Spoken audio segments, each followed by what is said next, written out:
નમસ્કાર ખેડૂત મિત્રો, હું જયમીન ભંડેરી પટેસલ લાઈફ સાયન્સ અને બીકે એગ્રોટેક વતી આપ સૌ ખેડૂત મિત્રોનું હાર્દિક સ્વાગત કરું છું. ખેડૂત મિત્રો, આજે આપણે ચોટીલા તાલુકાના એક મોટી મોલડી ગામની અંદર એક ફિલ્ડ વિઝિટમાં આપણે આવેલા છે. સૌપ્રથમ ખેડૂત મિત્રો, તમે આ જીરું જોઈ શકો છો. ખૂબ જ હાઈ ક્લાસ અત્યારે આ જીરું છે. એકવાર તમે આ જીરું દેખાડી દેજો ચારથી તરફ.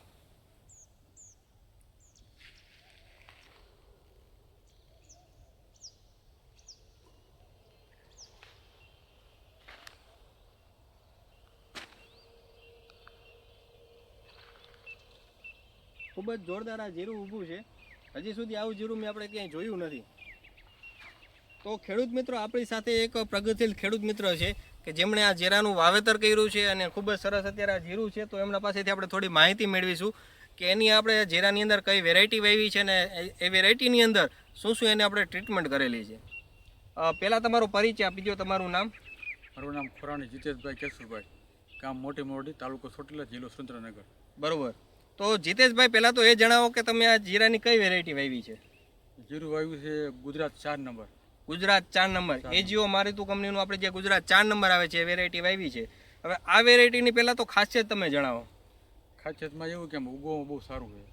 ઉગવામાં બહુ સારું છે. અને અત્યારે છોડ પણ એનો સારો છે. બરોબર. છોડ પણ એકદમ વિકાસમાં મજબૂત છે. બરોબર. અને બીજી શું વિશેષતા લાગે છે આપણે રોગ જીવાતની અંદર? રોગમાં તો કંઈ ફુકારો કે કોઈ જાતનો રોગ કે એવું કંઈ છે નહીં. બરાબર. ટૂંકમાં આ વેરાયટીની અંદર સુકારો ઓછો છે. બરોબર. તો ખેડૂત મિત્રો, આપણે જે છે હિતેશભાઈએ ગુજરાત 4 નંબરની આપણે વેરાયટી વાવી છે કે જેની અંદર ઉગાવ એમને ખૂબ સારો જોવા મળ્યો છે. છોડ એકદમ મજબૂત અને ફૂલફાલની અંદર અત્યારે તમે જોઈ શકો છો અને એની અંદર સુકારાનો પ્રશ્ન પણ ઓછો છે.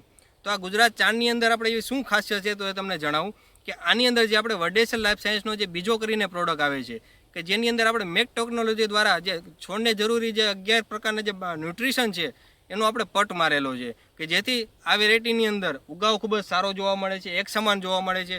સાથે શરૂઆતથી છોડ એકદમ વિકાસમાં મજબૂત રહે છે અને એની અંદર જે આપણે રોગ પ્રતિકારક શક્તિ હોય એ પણ સારી રહે છે. તો હિતેશભાઈ, આની અંદર આપણે બીજી શું શું તમે ટ્રીટમેન્ટ કરેલી છે? ટ્રીટમેન્ટમાં તો મેં આ એક અટલનો સ્પ્રે કર્યો હતો પહેલી વાર, અને સાથે થ્રિપ્સની દવા નાખી હતી. બરોબર. શરૂઆતની અંદર તમે એટોલ અને આપણે થ્રિપ્સની દવા ચાલુ રાખી હતી. તો શરૂઆતની અંદર જે તમને એટોલ પસંદ કર્યું તો એટોલથી તમને શું શું બેનિફિટ મળ્યા? એથી એમ કે એનું છોડનો વિકાસ કરે છે સારું, અને હવામાનમાં પણ બહુ સારું દેખાય છે, અને છોડનો કલર પણ એકદમ ગ્રીન પકડે છે. શરૂઆતની અંદર એમણે આપણે એટોલનો સ્પ્રે કરેલો છે કે જેનાથી છોડ એકદમ વિકાસમાં રહે છે, વધ વિકાસ એની સારી થાય છે, છોડ એકદમ ગ્રીનરીમાં રહે છે. અને વાત કરીએ એમ કે હવામાનની અંદર જે આ વખતે ખૂબ જ નબળું હવામાન હતું, અલગ અલગ આપણે વાતાવરણ આપણે જોવા મળ્યા, માવઠું હતું, વરસાદ હતો એ સમયે, તો એની અંદર પણ આપણે જે છોડ એકદમ ટ્રેસ્પી રહે છે, એટલે કે મજબૂત અને તણાવથી એકદમ મુક્ત રહે છે. તો આ ટૂંકમાં આપણે જે એટોલ છે તમે અત્યાર સુધીની અંદર કેટલા સ્પ્રે કરી રહી છે? 3 મહિના. અને ક્યારે? પહેલા માર્યા હતા. એટલે ટૂંકમાં શરૂઆતમાં આપણે 3 સ્પ્રે એક ધારા આપણે એટોલના મારેલા છે. બરોબર. અને ત્યારબાદ કયો સ્પ્રે લીધેલો છે? પછી લીધો મેરાકીનો. આ મેરાકીના કેટલા સ્પ્રે લીધેલા છે? મેરાકીના 2 લીધા. અને કયા સમયે? ફાલ ઉપર આવી ને ત્યારે લીધો. બરોબર. ટૂંકમાં ફાલ સમયે જે આપણે મેરાકીના 2 સ્પ્રે લીધેલા છે. તો આ 2 સ્પ્રેથી તમને શું બેનિફિટ મળ્યા? કે ફાલમાં ફ્લાવરિંગ બહુ સારું લાગ્યું, અને છોડને પણ વિકાસ સારો થયો, અને હવામાનમાં પણ બહુ બરોબર રાખે. ટૂંકમાં આપણે કહીએ તો મેરાકી આપવાથી એક તો ફૂલફાલની અંદર ખૂબ જ વધારો થવો જોવા મળ્યો છે.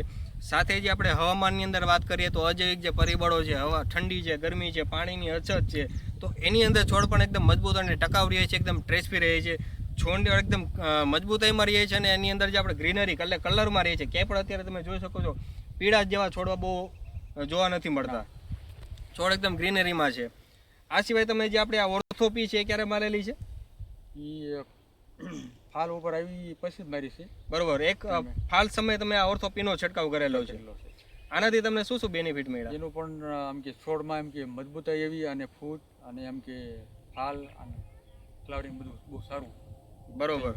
તો જે ખેડૂત મિત્રોનું કહેવું છે કે જે આપણે ઓર્થોપી માર્યું કે આની અંદર જે આપણે 12% નાઇટ્રોજન અને 58% ફોસ્ફરસ છે અને બાયોસ્ટુમની ટેકનોલોજી છે, આના છંટકાવથી છોડની અંદર આપણે મજબૂતાઈ આવી, છોડની અંદર જે નવી ડાળીઓ અને વધુ ફ્લાવરિંગ લઈ ગયું, અને છોડ એકદમ વિકાસમાં અને એકદમ લીલોછમ તમને જોવા મળ્યો.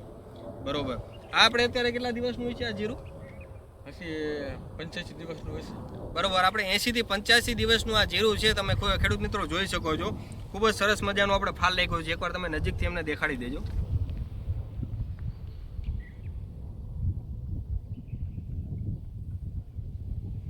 બરોબર. હવે અત્યારે લાસ્ટ પે તમે શેનો કરેલો છે? ઓર્થો કેનો. ઓર્થો કેનો. હવે ટૂંકમાં આપણે દાણા અવસ્થા આવી ગઈ છે તો તમે લાસ્ટ સ્પ્રેની અંદર આપણે ઓર્થો કેનો કર્યો છે, તો આનાથી તમને દાણાની અંદર શું શું બેનિફિટ મળ્યા? દાણામાં એમ કે મજબૂતાઈ બહુ સારી થઈ છે અને બહુ એમ કે વિકાસ બહુ દાણાનો સારો થયો છે. દાણાનો વિકાસ સારો થાય છે. ટૂંકમાં જે આપણે ઓર્થો કહે છે એની અંદર આપણે 6% નાઇટ્રોજન અને 49% જે આપણે પોટાશ આવે અને 8% સલ્ફર આવે છે. આ દાણા અવસ્થાની અંદર એટલા માટે આપવામાં આવ્યું છે કે જેથી દાણો એકદમ વજનદાર રહે, ભરાવદાર રહે, ચમકવાળો રહે અને સારી ક્વોલિટીમાં બને. તો ખેડૂત મિત્રો, મારી પણ તમને ભલામણ છે કે તમે પણ તમારા દરેક પાકની અંદર આજે આપણે એટોલ, મેરાકી, ઓર્થો પી અને ઓર્થો કેનો આપણે ઉપયોગ કરો. ખૂબ સરસ એવું પરિણામ મેળવો. Thank you. આભાર.